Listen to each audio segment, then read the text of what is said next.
Hello everyone, welcome to Anubha study facts. आज हम बात कर रहे हैं हमारे नेक्स्ट सेशन के बारे में, जिसमें हम चाइल्ड डेवलपमेंट एंड पेडागोजी के क्वेश्चंस के बारे में बात करते हैं। ये हमारा 11th सेशन है। अगर अभी तक आप लोगों ने पिछले सेशंस नहीं देखे हैं तो देख लीजिएगा। इसमें हम अपने क्वेश्चंस जो कि प्रीवियस जितने भी अभी एग्जाम्स हुए हैं, चाहे वो एमपी टेट हो, सी टेट हो, यूपी टेट हो, रीट हो, DSSS हो, बिहार झारखंड टेट, जितने भी टेट हुए हैं उन सभी के क्वेश्चंस हम यहाँ पर डिस्कस करते हैं ताकि हमको एक आइडिया लग जाए और क्वेश्चंस किस तरीके से पूछे जाते हैं हमको पता लगता जाए। एमपी टेट से पहले 5000 क्वेश्चंस का ये जो टारगेट लेकर हम एक सीरीज चला रहे हैं, उसमें आप लोग सपोर्ट बनाए रखिए। ज्यादा से ज्यादा आप शेयर कीजिए अपने फ्रेंड्स, फैमिली मेंबर्स जो लोग तैयारी कर रहे हैं अलग अलग टीचिंग एग्जाम्स की। तो चलिए आज का सेशन हम शुरू करते हैं। इसके लिए पहला पॉइंट है तनाव और क्रोध की अवस्था है। तो तनाव एवं तूफान की अवस्था कौन सी है? किशोर अवस्था। सीखने की प्रोजेक्ट विधि किस अवस्था के लिए उपयोगी है? तो बाल्यावस्था, पूर्व बाल्यावस्था, मतलब बाल्यावस्था में आपकी पूर्व बाल्यावस्था आ जाएगी, और किशोर अवस्था। बच्चे के विकास के शिरस्थ सिद्धांत के अनुसार सत्य कथन है। मैंने आपको पहले भी बताया था, और अगर आपने डेवलपमेंट वाला जो थ्योरी है वो देखा होगा तो आपको पता होगा। सिफेलोकॉडल के बारे में हम बात करते हैं, सिरोपदोन्मुखी से बोलते हैं। सिर से लेके पैर तक का जो आपका डेवलपमेंट है, तो सिर से पैर की ओर जो डेवलपमेंट है वो सिफेलोकॉडल कहलाता है। आप यहाँ पर ध्यान रखिएगा, मैं जितने भी मेन टर्मोलॉजी होंगी उनको बायलिंगुअल यूज करूंगी। आप लोग बस ध्यान बनाए रखिएगा, कोशिश कीजिएगा कि अच्छे से समझ में आ पाए। मैं पूरी कोशिश करूंगी कि आप लोग को अच्छे से समझा सकूं। चलिए, फिर है संक्षिप्त रूप PSRN, problem solving reasoning numerical. ठीक है, रीजनिंग एंड न्यूमेरिकल। तो इसको व्याख्या करना है, मतलब हिंदी में बताना है। मैंने अभी इंग्लिश में बताया, तो समस्या समाधान, मतलब प्रॉब्लम सॉल्विंग, समस्या समाधान। फिर है R फॉर रीजनिंग, तार्किकता, एंड न्यूमरेसी या जिसको हम हिंदी में बोलते हैं आंकिक क्षमता। ठीक है, चलिए फिर नेक्स्ट पर बढ़ जाते हैं। वाइगॉत्स्की ने बाल विकास के विषय में क्या कहा? तो इन्होंने क्या सिद्धांत दिया? बस आप ये याद रखिए, सोशियो कल्चरल थ्योरी, सामाजिक सांस्कृतिक सिद्धांत। फिर बात आती है विकास का जो सिद्धांत है वो सभी की विकास दर यहां पर समान नहीं होती। आप देखो एक बार डेवलपमेंट वाली जो थ्योरी है CDP फुल कोर्स में, उसमें आप डेवलपमेंट वाली जो थ्योरी है वो पूरी एक बार देख लो, उससे पूरा कुछ समझ आ जाएगा कि दर कैसे समान नहीं होती है। ठीक है, फिर है मानव विकास के क्षेत्रों को विभाजित किस किस में किया है? तो सबसे यहां पर हम लोगों ने 4 डोमेन्स, उसमें डोमेन्स की भी बात की है, तो आप देख लीजिएगा उस थ्योरी को। Physical domain, cognitive domain, emotional domain and social, मतलब इसको साथ में सोशियो इमोशनल डेवलपमेंट बोलने लगते हैं। ठीक है, तो यहां पर शारीरिक विकास, संज्ञानात्मक विकास, संवेगात्मक और सामाजिक विकास शुरू हो जाता है। तो प्रसव पूर्व अवस्था, बूम टू टूम चलता है।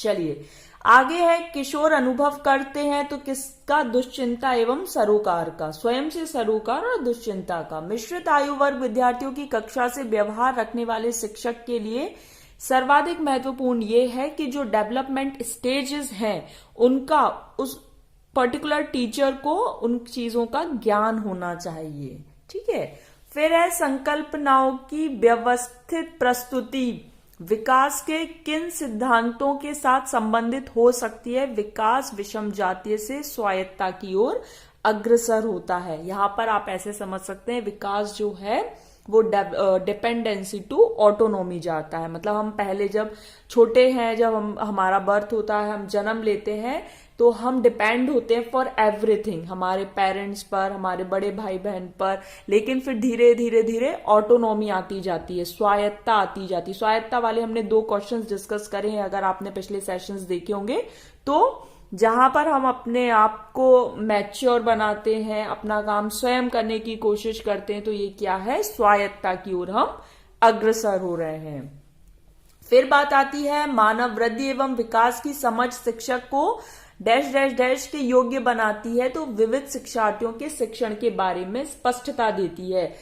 शिक्षक को वैसे भी ये चीजें, अब हम चाइल्ड डेवलपमेंट पढ़ते क्यों है भाई? ये इसीलिए तो है कि इससे ये अनुमान लगे कि हर बच्चे की अपनी अपनी नीड होती है, हर बच्चा अलग तरीके से सीखता है, तो एज अ टीचर ये चीजें आपको ध्यान में रखनी होगी। और वैसे भी बाल विकास में जो बच्चा है वो सेंटर में होता है, ठीक है।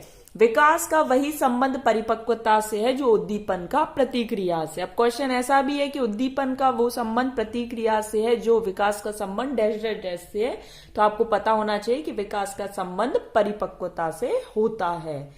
चलिए नेक्स्ट है, मानसिक परिपक्वता की ऊंचाई को छूने के लिए प्रयत्नरत रहना संबंधित है। तो यहाँ पर आपने देखा होगा, जो मैं हमेशा बोलती हूँ, तनाव, जो स्ट्रेस है, जो चिंता रहती है अपने करियर को लेकर, जो द्वंद्व चल रहे होते हैं, मेंटल इतना प्रेशर रहता है, तो वो सब अडोलसेंस में होता है। विकास के किस काल को अत्यधिक दबाव और तनाव का काल कहा गया है? तो किशोर अवस्था को। इरफान खिलौने तोड़ता है, उसमें अवयवों को देखने के लिए उसे अलग अलग कर देता है। तो आप क्या करेंगे? बहुत से लोगों का ये रहता है कि आपने घरों में भी देखा होगा, जो छोटे भाई बहन है वो टॉयज को तोड़ते हैं इन सेंस कि वो क्या कर रहे हैं, वो जिज्ञासु प्रवृत्ति के, वो ये देखना चाहते हैं कि इससे ऐसा करेंगे तो क्या होगा। तो घर वाले क्या करते हैं, ये सभी के घरों में होता है कि हम उस चीज को मना कर देते हैं। लेकिन जब हम चाइल्ड डेवलपमेंट पढ़ रहे हैं तो अब हमें ये सीखना होगा और समझना होगा कि उस बच्चे को रोका ना जाए, क्योंकि वो जिज्ञासु प्रवृत्ति का है, इस वजह से ऐसे सब एक्टिविटीज हो रही हैं। मानव विकास की वह अवस्था जिसे सुनहरी अवस्था कहा जाता है, तो बाल्यावस्था को। और आप मुझे कमेंट्स में लाइव चैट में बताइए कि बाल्यावस्था को सुनहरी अवस्था किस साइकोलॉजिस्ट ने कहा है। हम लोगों ने पहले डिस्कस किया हुआ है। देखिए प्रीवियस सेशंस भी बहुत जरूरी हैं, इसीलिए मैं बोल रही हूँ। जो 10 सेशंस हो चुके हैं चैनल पर अपलोडेड हैं, अलग से इसीलिए प्लेलिस्ट बना दी गई कि आपको कहीं इधर उधर ढूंढना ना पड़े। सीडीपी प्रैक्टिस क्वेश्चंस के नाम से प्लेलिस्ट है, आराम से उसमें आप वो सेशंस देख सकते हैं। बच्चे अपनी वृद्धि एवं विकास हेतु कठोर अध्ययन करते हैं, तो मैस्लो का कथन है। परिपक्व विद्यार्थी अपने अध्ययन में कभी कभी भावनाओं की सहायता चाहते हैं। क्यों? क्योंकि जो कॉग्निटिव डेवलपमेंट है वो इमोशनल डेवलपमेंट से रिलेटेड होता है। ये जो आपस में जितने भी 4 डोमेन्स हैं, मेन फिजिकल डोमेन, आपका cognitive domain, emotional, socio domain, जो 4 मेन डोमेन्स हैं वो आपस में कैसे होते हैं? इंटर रिलेटेड होते हैं, अंतः संबंधित होते हैं। और आज आप मुझे कमेंट्स में बताइएगा कि जो बायलिंगुअल सेशन जो मैं बोल रही हूं, मैं उस चीज का यूज कर रही हूं या फिर नहीं, क्योंकि आज मैंने जितने भी टर्मोलॉजी वर्ड्स हैं वो सभी इंग्लिश और हिंदी दोनों में प्रोनाउंस किए हैं।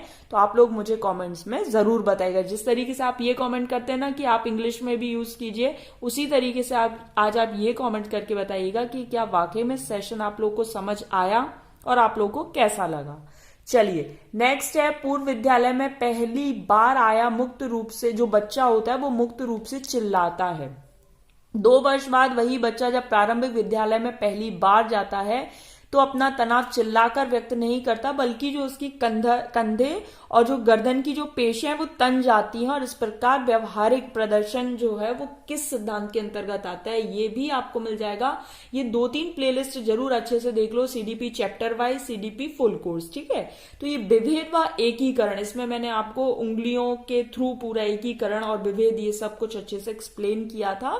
तो विभेद व एकीकरण का ये सिद्धांत होता है। नेक्स्ट है, 14 वर्षीय देविका अपने आप में पृथक स्वनियंत्रित व्यक्ति की भावना, मैंने भी बोला था ना, अपने आप में ऑटोनॉमी लाने की कोशिश है, दैट्स कॉल्ड स्वायत्तता। एक अध्यापक या अध्यापिका ने पाया कि एक विद्यार्थी वर्ग बनाने में कठिनाई अनुभव कर रहा है, स्क्वायर बनाने में उसको प्रॉब्लम हो रही है। उन्होंने अनुमान लगाया कि वो हीरे का चित्र बनाने में कठिनाई का अनुभव करेगा, क्योंकि वो स्क्वायर अगर ड्रॉ नहीं कर पाया तो डायमंड शेप भी उसको प्रॉब्लम आएगी, क्योंकि वो बहुत ज्यादा उससे कॉम्प्लिकेटेड होता है स्क्वायर के कंपेयर में। तो उन्होंने ये किस सिद्धांत का लगाया, किस सिद्धांत के अकॉर्डिंग ये बात कही, तो उन्होंने विकास एक व्यवस्थित क्रम में होता है, ये भी मैंने एक्सप्लेन किया है। उसमें मैंने आपको इस तरीके का एग्जांपल दिया था कि जैसे बच्चा पहले क्रॉल करना सीखता है, फिर बैठेगा, फिर धीरे धीरे किसी की हेल्प से उठेगा, चलेगा, फिर दौड़ना। ऐसे नहीं कि सीधा बिल्कुल सीधा दौड़ना शुरू कर देगा और फिर क्रॉल करना, या धीरे धीरे स्टेप बाय स्टेप रखना सीखेगा। तो जो विकास है वो एक व्यवस्थित क्रम में होता है, ठीक है। तो इसके अकॉर्डिंग उन्होंने ये वाली बात कही है। चलिए नेक्स्ट हमारा पॉइंट है मानव विकास का सही क्रम क्या है। तो हमको चारों स्टेजेस जो है वो अच्छे से याद हो गई होंगी। तो इन्फेंसी है, शैशवावस्था, बाल्यावस्था, चाइल्डहुड। चाइल्डहुड दो पार्ट्स में है, अर्ली और लेटर, पूर्व और उत्तर, किशोर अवस्था, देन प्रौढ़ावस्था मीन्स एडल्टहुड। फ्रॉइड की विकास की जो अवस्थाएं हैं, किस अवस्था को प्रारंभिक विद्यालय जो आयु है वो समझा जाता है। तो फ्रॉइड की जो स्टेजेस हैं, 5 स्टेजेस हैं। सबसे पहले आती है ओरल आती है, फिर आपकी एनल आती है, फिर आपकी फैलिक आती है, फिर आपकी लेटेंसी आती है, फिर जेनाइटल आती है। ठीक है, तो फ्रॉइड की थ्योरी हम एक बार डिस्कस कर लेंगे क्योंकि फ्रॉइड से क्वेश्चन आ गया है। तो ये अव्यक्तावस्था है। ठीक है, चलिए विशेष अवधि के दौरान विकास गति करता है लेकिन उस अवधि में समायोजन के लिए विराम करता है। तो ये विकास के किस नियम को अनुसरित करता है? प्रगति तो है लेकिन अवधि में समायोजन के लिए विराम है, तो विभिन्न दर का सिद्धांत है। सर्वाइवल ऑफ द फिटेस्ट ये डार्विन की है। फिर है शैशवावस्था की प्रमुख मनोवैज्ञानिक विशेषता, तो अनुकरणात्मक प्रवृत्ति का प्रभाव। फिर है किशोर अवस्था में संवेगों की तीव्रता किस प्रकार प्रकट होती है, तो नई परिस्थितियों से संघर्ष कर रहा होता है। That's why this stage called stress and storm stage. ठीक है, फिर है अपने आप से प्रेम करने की नार्सिसिज्म कहलाती है प्रवृत्ति। बच्चों के शाब्दिक और गैर शाब्दिक दंड देने का परिणाम है, अगर उनको दंड दिया जाता है तो क्या होता है, कॉर्पोरल पनिशमेंट जिसको बोला जाता है, तो उनके स्वयं के प्रति की जो अवधारणा है वो नष्ट हो जाती है। कॉन्फिडेंस जो बिल्डअप कर रहे होते हैं बच्चे वो नष्ट हो जाता है। प्रारंभिक बाल्यावस्था अवधि के दौरान उन भूमिकाओं एवं व्यवहारों के विषय में जानकारी प्रदान करते हैं जो एक समूह में स्वीकार है। तो माता पिता एवं भाई बहन। अब यहाँ पर ऑप्शन माता पिता और अध्यापक आ जाए, भाई बहन अध्यापक आ जाए, माता पिता सहपाठी आ जाए। तो इस तरीके से ये क्वेश्चन हमने पहले डिस्कस किया हुआ है। परवर्ती बाल्यावस्था तो 7 से 11 वर्ष ऑप्शन के अकॉर्डिंग हिट कीजिएगा। 6 से 11 हो तो भी चलेगा, 7 से 11 तो भी चलेगा। डैश जिज्ञासु प्राणी होते हैं जो अपने चारों ओर के जगत को खोजने के लिए अपने ही तर्कों और क्षमताओं का प्रयोग करते हैं, तो बच्चे। कॉल के अनुसार शैशव काल की जो अवधि होती है वो जन्म से 2 वर्ष होती है। विकास जो है वो सामान्य से विशिष्ट की ओर, जनरल टू स्पेसिफिक होता है। फिर है जब वयस्क सहयोग से सामंजस्य कर लेते हैं तो वे बच्चे के वर्तमान स्तर के प्रदर्शन को संभावित क्षमता के स्तर के प्रदर्शन की तरफ प्रगति क्रम को सुगम बनाते हैं, इसे कहते हैं समीपस्थ अधिगम। फिर है मध्य बाल्यावस्था में भाषा। मध्य बाल्यावस्था चूंकि अब बच्चा स्कूल जाने लगा है तो यहां पर अब वो क्या है, एक चीज और समझनी होगी कि जब बच्चा स्कूल जाने लगेगा तो थोड़ा थोड़ा सोशलाइज होने लगेगा, तो सामाजिकृत वजह अहम केंद्रित। मध्य बाल्यावस्था में जो बच्चा है उसकी जो भाषा है वो कैसी होगी, समाजीकृत होगी। अहम केंद्रित अर्ली चाइल्डहुड वाली बात आ जाएगी। याद रखना, कंफ्यूज बिल्कुल नहीं होना है। हमसे मध्य बाल्यावस्था पूछा है, बच्चा प्रॉपर स्कूलिंग कर रहा है तो अब उसकी जो भाषा है वो समाजीकृत, क्योंकि अब वो समाज में उठ बैठ रहा है, स्कूल में पीयर्स के साथ, टीचर्स के साथ उसकी वार्तालाप हो रहा है, तो अहम केंद्रित धीरे धीरे कम होता जाएगा और समाजीकृत वो बच्चा बनता जाएगा। चलिए नेक्स्ट पॉइंट की तरफ बढ़ जाते हैं। नेक्स्ट पॉइंट क्या कहता है, विकास और अधिगम के बीच संबंध को सर्वश्रेष्ठ रूप से जोड़ता है। तो अधिगम और विकास का एक जटिल तरीके से अंतः संबंधित होना।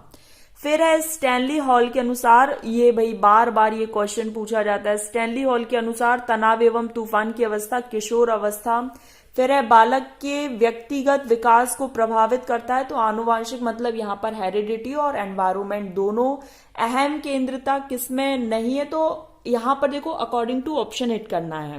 वैसे ईगोसेंट्रिक मतलब एक अलग तरह का ईगोसेंट्रिक किशोर अवस्था में भी होता है, लेकिन अगर पूछा है कि किसमें नहीं है तो किशोर अवस्था हम ऑप्शन लगा सकते हैं, क्योंकि ऑप्शन में बाल्यावस्था है तो बाल्यावस्था में तो होता ही है। किशोर अवस्था में थोड़ा अलग तरीके का ईगोसेंट्रिक होता है, बच्चा अपना अपना और दूसरे का पर्सपेक्टिव समझता तो है लेकिन समझने की कोशिश नहीं करता, ये बात है। मतलब वो इतना अनविज्ञ नहीं है लेकिन वो समझने की कोशिश ही नहीं करता। चलिए फिर नेक्स्ट पॉइंट पर बढ़ जाते हैं। किस प्रकार के विकास से एकाग्रता तथा सृजनात्मकता का संबंध है? तो बौद्धिक विकास से, क्योंकि इंटेलेक्चुअल डेवलपमेंट वाली बात हो रही है। एक बालक पहले पूरे हाथ को, फिर उंगलियों को, फिर हाथ और उंगलियों को एक साथ, ये मैंने आपको एक्सप्लेन भी किया है, एकीकरण का सिद्धांत है। 16 वर्षीय राहुल अपने आप में स्वनियंत्रित व्यक्ति की बात जब भी आ जाएगी तो ये ऑटोनॉमी दर्शा रहे होते हैं, स्वायत्तता दर्शा रहे होते हैं। मानसिक वृद्धि और विकास में महत्वपूर्ण भूमिका निभाता है सीखना और परिपक्व, दोनों याद रखना, लर्निंग एंड मैच्योरेशन। विकास की गति एक व्यक्ति से दूसरे व्यक्ति में भिन्न होती है लेकिन ये एक क्रमबद्ध और व्यवस्थित होगी, ये बिल्कुल याद रखना।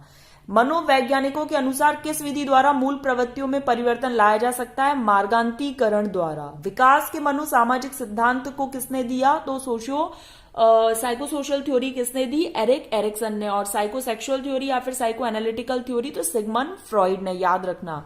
अधिकारी ग्रंथि कहते हैं पीयूष ग्रंथि को। तर्क जिज्ञासा निरीक्षण शक्ति का विकास 11 वर्ष की आयु, मतलब यहाँ पर अडोलसेंस की शुरुआत हो रही होती है। किस अवस्था में बालकों में नई खोज करने के लिए घूमने फिरने की? तो उत्तर बाल्य अवस्था 7 to 11 ईयर्स। डैश की अवस्था तक बालक की दृष्टि एवं श्रवण इंद्रियां जो है वो पूर्ण विकसित हो जाती है, 3 अथवा 4 वर्ष। कक्षा 1 और 2 स्तर के जो बच्चे होते हैं वो मूर्त अनुभवों से शीघ्र सीख लेते हैं, क्योंकि जो बच्चा फर्स्ट सेकंड में है मतलब वो 6-7 साल का है, जो सेकंड क्लास में लगभग 6 या 7 साल का है, तो यहाँ पर मूर्त अनुभवों से सीख लेगा।